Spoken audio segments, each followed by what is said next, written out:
Olá, senhores estudantes, dando continuidade à análise dos exercícios do livro David Griffith, de Mecânica Quântica, temos aqui o problema 4.9.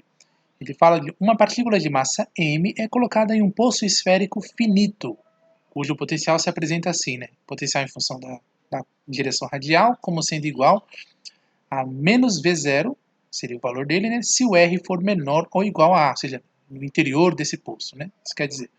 E ele vale zero, né, se você estiver fora do poço. Tá?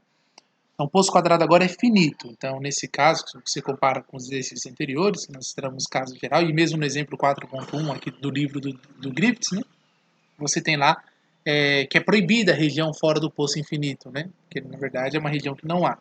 E aí aqui você tem, na verdade, mais uma casca esférica aprisionando uma partícula, né, é apenas isso. Então aqui ele fala, calcule o estado fundamental, no caso, resolvendo a equação radial com L igual a zero, número quântico azimutal sendo zero. E demonstre que não há nenhum estado ligado se V0 A ao quadrado for menor que essa quantidade, π quadrado vezes H quadrado ao quadrado sobre 8 vezes Z. Tá? Número quântico azimutal não, é apenas o parâmetro L igual a zero. Tá bom? E aí, o que nós temos aqui é aquele problema 4.9, para a região onde R é menor ou igual a A, então a solução radial reduzida fica igual a A vezes seno de K x, KR, né, no caso aqui, né, que é, no caso, as funções esféricas de Bessel de ordem zero, ok? Atribuída ali, que é porque L igual a zero.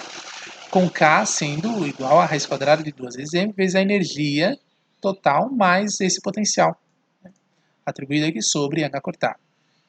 Para R maior ou igual a A, que seria para fora, né, do poço de potencial, que atende a equação 437, que é a equação radial, com L igual a zero, então o potencial vai ser zero, que é o que ele diz lá, né? E para o estado ligado, que é o que ele quer dizer aqui, né? Seria quando a energia for menor que zero. Então, se a gente constatar que o valor da energia é uma quantidade menor que zero, um valor negativo, você tem estado ligado. Se a energia for maior que zero, você tem estado espalhado, tá certo? Que é quando não é estado ligado. Então, estado ligado para E menor que zero e estado espalhado para E maior que zero. Então, vamos lá. Então, derivada parcial em segunda ordem em relação a R sobre a solução radial da função de onda reduzida vai ser igual a menos 2 vezes M sobre H cortado vezes E vezes U. É uma equação de autovalores aqui, né? E aí fica igual, então, a capa ao quadrado, que seria esse pacote de valores dessas constantes aqui, né? Vezes U. E aí você tem, então, que capa vai ser definido como sendo a raiz quadrada, tá vendo? De menos 2ME sobre H cortado. Veja, no interior do poço sempre a energia é negativa. Então, essa raiz quadrada é real, tá? Não é complexa, tá bom? Esse menos com menos do valor numérico da energia. Isso implica que a função de onda radial reduzida fica igual, então, a C, uma constante de normalização, E elevado a kappa R mais D vezes E elevado a menos kappa R, ok? E aí você tem, então, nesse caso, mais CE elevado a kappa R é um termo, né, que ele explode, na verdade, né, quando você tem R tendendo a infinito. Vamos ver lá? Isso é uma verdade, porque você tem um expoente positivo, e se R tende a infinito, de fato, esse termo aqui vai divergir. Só esse daqui que converge quando o R vai para o infinito, porque é um expoente negativo. Então, na verdade, você tem que a solução só envolve a solução, essa quantidade aqui, né? A solução da função de onda radial reduzida fica igual a D vezes E elevado a menos kappa R, porque R vai. Então, isso é uma condição de contorno aqui. Porque sempre a função de onda tem que passar pelo processo de normalização, então ela tem que ser quadrado integrável, essa é uma condição. Então, só é quadrado integrável essa parte aqui da solução.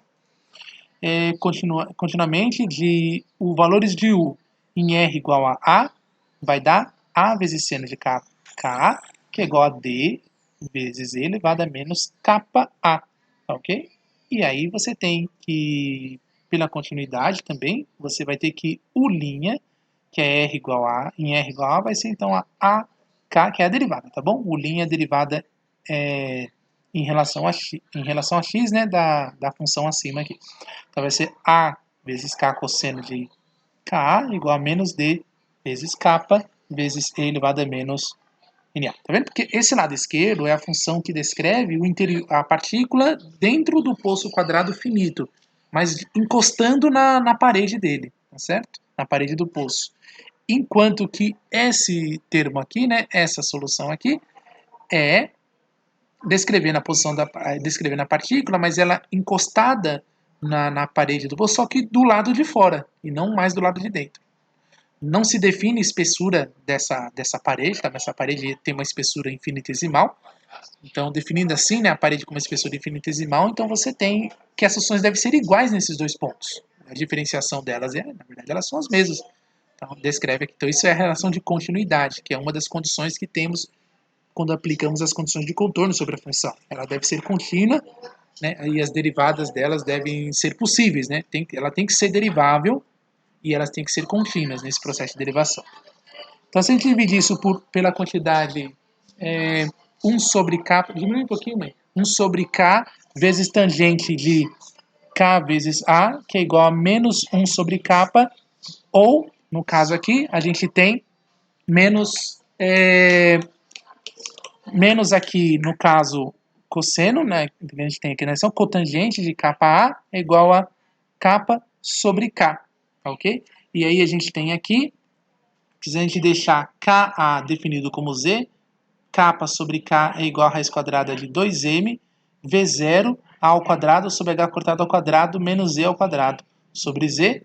E a gente deixa então que Z0 seja definido como raiz quadrada de 2m vezes V0 sobre H cortado vezes A menos a cotangente de Z, igual a raiz quadrada de Z0 sobre Z elevado ao quadrado menos 1. Então, essa expressão fica mais simples de se observar, porque aqui a gente vai ter que...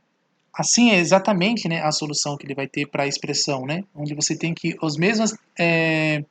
transcendental, né, a equação ela de fato é uma equação transcendental, né, em que nós encontramos, se você olhar o problema 2.29, ele chama atenção aqui, né, não chega a fazer aqui no curso, né, e esta é uma solução em que se Z0 for menor do que a quantidade π sobre 2, a gente vai ter aqui que ela nos diz, né, que de fato será, né, esse termo aí, né? Então, se 2mv0 a quadrado sobre h cortado ao quadrado for menor do que π quadrado sobre 4, no caso né, ou se v0 a quadrado sobre π ao quadrado vezes h quadrado ao quadrado sobre 8m, que é o que ele propõe lá para a gente conferir, então, por hora, né, é certo dizer, né, que no caso aqui o estado fundamental, para a energia no estado fundamental, ela ocorrer em todo lugar, né, no sobreposto quadrado, né, é entre z igual a π sobre 2 e z igual a π. Portanto, a energia, de fato, vai ser a soma da energia com a energia com potencial V0 vai ser igual a, de fato, h cortado ao quadrado, k ao quadrado, vezes a ao quadrado sobre 2m ao quadrado. E aí, simplificando algebricamente, você tem h cortado ao quadrado sobre 2ma quadrado, vezes z quadrado. Então, h cortado ao quadrado vai dar, substituindo z, né, nessas condições, π quadrado sobre 8ma quadrado. Isso, de fato, é menor do que o valor da soma da energia no estado fundamental mais o potencial, V0, que, por sua vez, é menor do que h quadrado ao quadrado, π quadrado sobre 2ma ao quadrado. Ok? Então, esses são o que ele queria, né, que se precisava os valores dependentes, né, do caso do potencial. É isso que deve. Então, quando eu mexo no potencial, eu tenho a variação nessa região de precisão que ele está tratando aí. Que é o que ele queria que a gente fosse checar, ok? Fizesse a demonstração. Então, esse era o problema 4.9 da nossa sequência de exercícios aqui. Até a próxima.